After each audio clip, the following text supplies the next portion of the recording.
Movie के start में हमें सुजुकी फैमिली दिखाई जाती है। इस फैमिली में 4 मेंबर्स हैं। ये एक स्मॉल अपार्टमेंट में रहते हैं। बच्चों के फादर का नेम है सुजुकी। मूवी के स्टार्टिंग सीन में हम उसको देखते हैं कि वो टेलीविजन देख रहा है, जबकि उसका बेटा और बेटी फोन यूज कर रहे हैं। हम देखते हैं ये पूरी फैमिली टेक्नोलॉजी पर डिपेंडेंट है। ये लोग एक दूसरे के साथ टाइम स्पेंड नहीं करते, बल्कि हर वक्त अपने लैपटॉप्स, मोबाइल फोन, टेलीविजन में घुसे रहते हैं। एक दिन जब सुबह सुजुकी उठता है तो वो देखता है उसके अलार्म क्लॉक नहीं चल रही और उसकी वजह से वो ऑफिस से लेट हो चुका है। वो बाहर आकर अपनी वाइफ से पूछता है। वो कहता है कि ये क्या हो रहा है, कोई भी क्लॉक नहीं चल रही। इसकी वाइफ इसको बताती है जो भी चीज इलेक्ट्रिसिटी से चलती है वो नहीं चल रही। इसका कहना है कि शायद कोई पावर आउटेज हो गया है। इसकी बेटी यूं ही उठती है तो वो देखती है कि टीवी और एसी भी नहीं चल रहा। सुजुकी इलेक्ट्रिसिटी कंपनी को कंप्लेन करने के लिए कॉल करता है। तभी इसको पता चलता है कि इसका तो फोन भी नहीं चल रहा।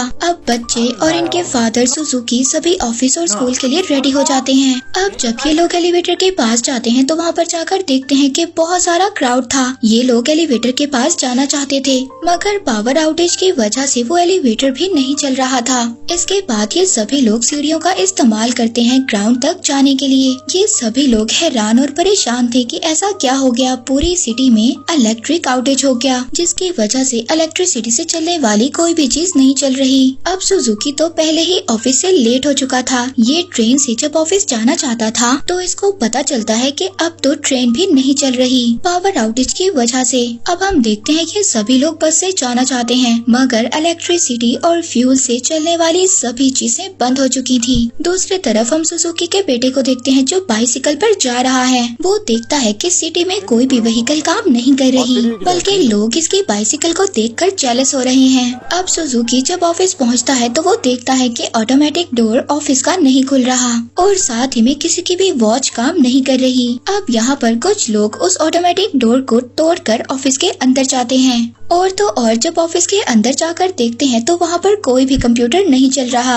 हम वहीं पर सुजुकी की वाइफ को देखते हैं जो अपने आसपास सभी लेडीज से बातें कर रही होती है। वो उनसे डिस्कस कर रही होती है पावर आउटेज के बारे में। इसके बाद सुजुकी की वाइफ ग्रोसरी स्टोर पर जाती है। वहाँ पर वो जाकर देखती है कि लोग पानी और फूड को स्टोर कर रहे हैं। ये भी अब उनके जैसा ही करती है। ग्रोसरी स्टोर में बहुत ज्यादा लोग थे जो चीजों को स्टोर करने के लिए आए हुए थे, लेकिन वहाँ पर कोई भी मशीन काम नहीं कर रही थी। इसलिए कैशियर ये अनाउंस करता है कि वो लोग सिर्फ कैश ही लेंगे। अब बहुत सारे लोग जल्दी से एटीएम मशीन से जाकर पैसे निकालना चाहते थे, मगर एटीएम मशीन भी काम नहीं कर रही थी। हम वहाँ पर सुजुकी के ऑफिस में देखते हैं क्योंकि कंप्यूटर नहीं चल रहे पावर आउटेज की वजह से, तो यहाँ पर इनका बॉस इन सबसे कहता है कि आज आप लोग वापस जा सकते हैं क्योंकि कंप्यूटर पर ही काम करना है और कंप्यूटर तो चल ही नहीं रहे। सुजुकी जब घर वापस आ रहा होता है तो रास्ते में ये बाइसिकल की शॉप्स को देखता है। वो देखता है कि बाइसिकल की प्राइस तो बहुत ज्यादा हो गई है पावर आउटेज की वजह से,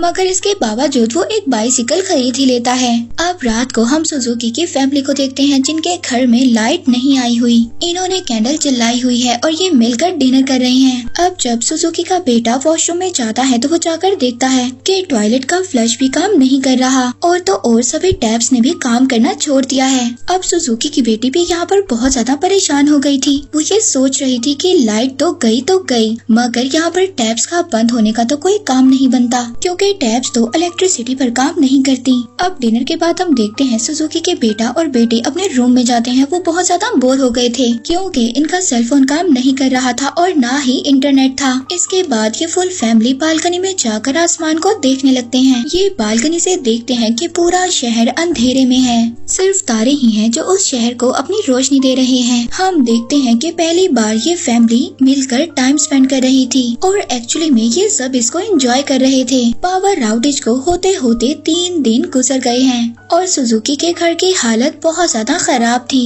इलेक्ट्रिसिटी ना होने की वजह से लोगों का लाइफस्टाइल चेंज हो गया है। हम सुजुकी को उसके ऑफिस में देखते हैं। वहाँ पर उसका सीनियर उसको बताता है कि आज के बाद आप लोग काम पर नहीं आएंगे जब तक पावर आउटेज ठीक नहीं होता, यानी कि जब तक इलेक्ट्रिसिटी नहीं आएगी, कंप्यूटर्स नहीं चलेंगे, इन लोगों को वापस काम पर आने की जरूरत नहीं है।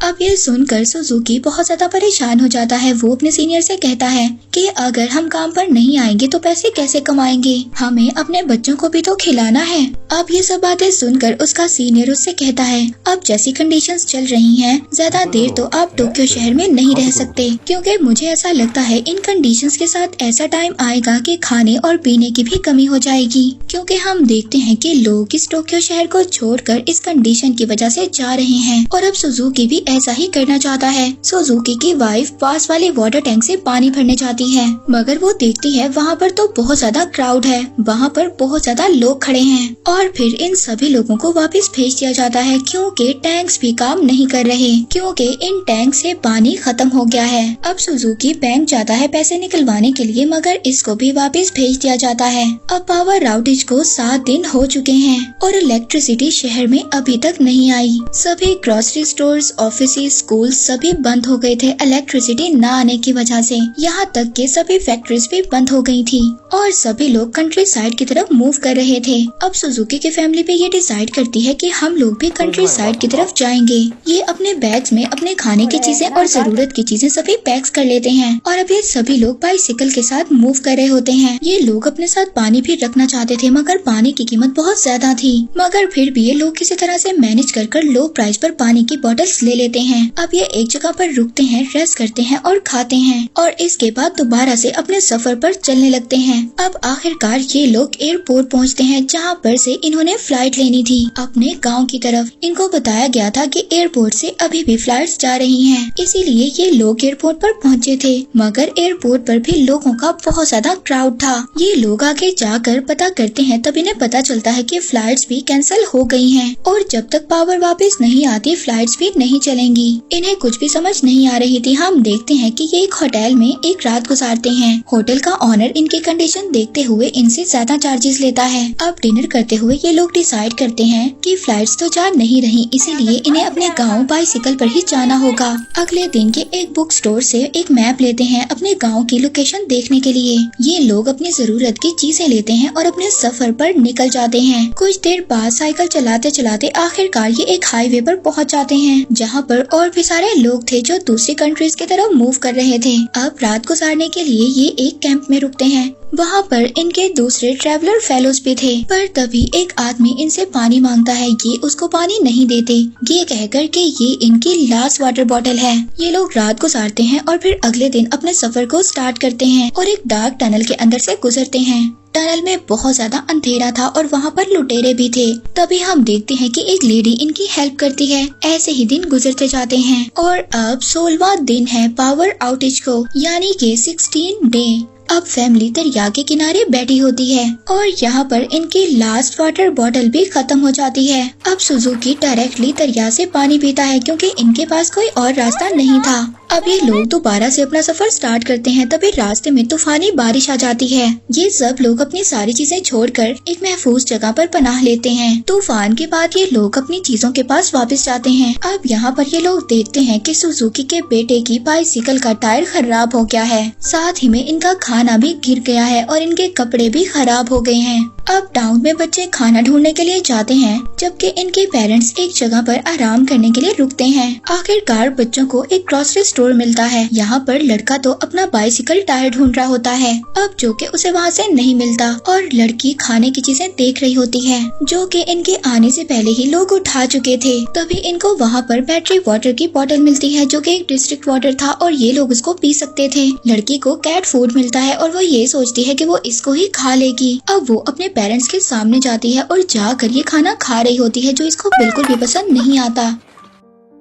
मगर अब करते भी तो क्या करते, इन लोगों को जिंदा भी तो रहना था। वहाँ पर कैंडी अपने बाइसिकल के टायर को ठीक करने के लिए अपने फोन का कवर यूज करता है। अब ये लोग दोबारा से अपने सफर को स्टार्ट करते हैं। हफ्ते तक तो ये बैटरी वाटर और कैट फूड पे ही सरवाइव करते हैं। अब पावर आउटेज को होते हुए 21st डे हो चुका था। तभी इनको एक कैंपर मिलती है और इनको एक वीट दिखाती है और कहती है कि आप लोग इस वीट को खा सकते हैं, मरने से तो अच्छा है ये लोग वीट को खाकर अपनी भूख मिटाएं। तभी उस कैंपर के साथ एक लड़का भी होता है जो इनकी फैमिली की पिक्चर लेता है। वो एक नॉन डिजिटल कैमरा था। वो इनसे प्रॉमिस करता है कि जब पावर वापस आ जाएगी तो वो इनको ये पिक्चर भेज देगा। अब ये लोग मिलकर सफर करते हैं। बाद में इनके रास्ते अलग हो जाते हैं। अब इसके बाद इनकी फैमिली एक्वेरियम में पहुंचती है, जहां पर देखते हैं कि लोग मछलियां बेच रहे थे। अब ये लोग भी लाइन में लग जाते हैं ताकि इन्हें खाने के लिए कुछ मछलियां मिल जाएं, क्योंकि इनका खाना तो खत्म हो चुका था। मगर जब इनकी बारी आती है तो वो मछलियां भी बिक चुकी थी। यहाँ पर हम सुजुकी को देखते हैं जो उस आदमी के पाँव पड़ गया था कि प्लीज मेरे बच्चों को खाने के लिए कुछ मछलियाँ दे दो। मगर वो आदमी इसको इग्नोर कर वहाँ से चला जाता है। अब करते तो क्या करते, ये लोग दोबारा से अपने सफर को स्टार्ट करते हैं। ये एक फील्ड में देखते हैं। ये भूख और प्यास की वजह से बहुत ज्यादा थके हुए थे। इन लोगों से तो अब आगे चला भी नहीं जा रहा था। हम सुजुकी को देखते हैं जो एक इंसेक्ट को खाने वाला था, पर तभी ये एक पिग को देखते हैं। सुजुकी किसी न किसी तरह उस पिग को पकड़ लेता है और ये बहुत ज्यादा खुश हो गए थे, मगर वो उसको काट नहीं सकते थे और इनको बहुत ज्यादा भूख भी लगी हुई थी। तभी एक आदमी इनके पास आता है जिसका नाम है टनाका। वो कहता है कि इस पिग को मेरे साथ मेरे घर लेकर आओ, जहाँ पर वो आदमी उस पिग के टुकड़े टुकड़े करता है और इन लोगों को डिनर खाने के लिए देता है। ये उस पिग को खाकर बहुत ज्यादा खुश हो गए थे, क्योंकि इतने दिनों से ये भूखे रह रहे थे। इनके पास खाने के लिए कुछ भी नहीं था। अब एक हफ्ते तक ये लोग टनाका के पास ही रहते हैं और फिर से ये अपना सफर स्टार्ट करते हैं विलेज की तरफ। अब रास्ते में इन्हें एक रिवर नजर आता है, यानी कि इन्हें रिवर को क्रॉस करना था, जबकि इनके पास जो मैप था वो पुराना था और उस मैप में रिवर के बारे में कुछ भी नहीं बताया गया था। अब ये लोग लकड़ियों से अपने लिए एक क्राफ्ट बनाते हैं ताकि ये दरिया को पार कर सकें। अब ये सारी फैमिली रिवर को क्रॉस कर लेती है, मगर इनकी बाइसिकल तो पीछे ही थी। अब इसके लिए कैंडी और सुजुकी रिवर के दूसरी साइड पर वापस जाते हैं ताकि वो अपनी बाइसिकल को इस साइड पर ला सकें। अब जब कैंडी और सुजुकी दरिया के बीच में थे तभी बहुत तेज बारिश होने लगती है, जिसकी वजह से दरिया का पानी बढ़ गया था और इन्हीं सब में सुजुकी डूब जाता है। ये लोग बहुत ज्यादा दुखी हो गए थे। इसके बाद दोबारा से ये अपने सफर को स्टार्ट करते हैं, मगर अब इनके पास बाइसिकल्स नहीं थी। ये लोग चलकर अपने गांव की तरफ जा रहे थे।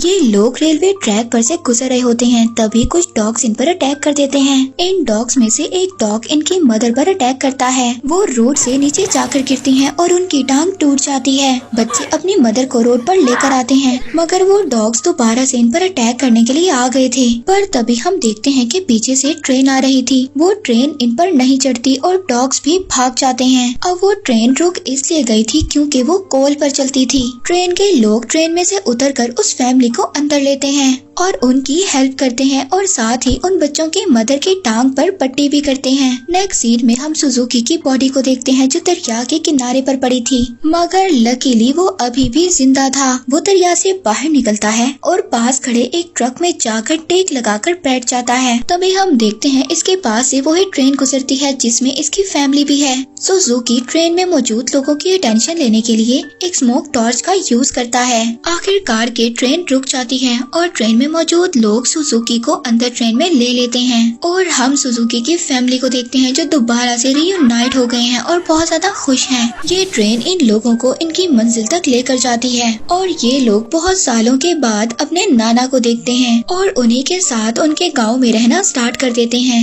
नेक्स्ट सीन में हम पावर आउटेज को देखते हैं जिसे होते हुए 2 साल और 126 डेज हो चुके हैं। सुजुकी की फैमिली एक खूबसूरत लाइफ गुजार रही है। इनका गांव बहुत ज्यादा प्यारा है। ये लोग अपने लिए खुद ही मछलियाँ पकड़ते हैं और अपने कपड़े बुनते हैं। पर तभी हम एक दिन देखते हैं सुजुकी उठता है और हम देखते हैं कि उसका अलार्म क्लॉक बज रहा है। तभी पूरा गांव बाहर आ जाता है। हम देखते हैं जो इलेक्ट्रिसिटी चली गई थी वो वापस आ जाती है। बल्ब्स काम करना स्टार्ट कर रहे थे और फोन भी रिंग कर रहे थे। सभी लोग बहुत ज्यादा हैरान हो गए थे कि इलेक्ट्रिसिटी गई क्यों और इलेक्ट्रिसिटी आई क्यों। सुजुकी की फैमिली भी दोबारा से टोक्यो में शिफ्ट हो जाती है। कुछ साइंटिस्ट का ये कहना था कि इलेक्ट्रिसिटी का ये ब्रेक डाउन सूरज की लहरों की वजह से था और कुछ का ये कहना था कि ये तो टेररिस्ट ऑर्गेनाइजेशन का करना था, मगर सच्चाई तो कोई भी नहीं जानता था। मूवी के एंड में फैमिली को एक पिक्चर मिलती है। ये पिक्चर वही थी जो उस अनजान आदमी ने इनकी ली थी जब ये लोग अपने गाँव की तरफ ट्रेवल कर रहे थे।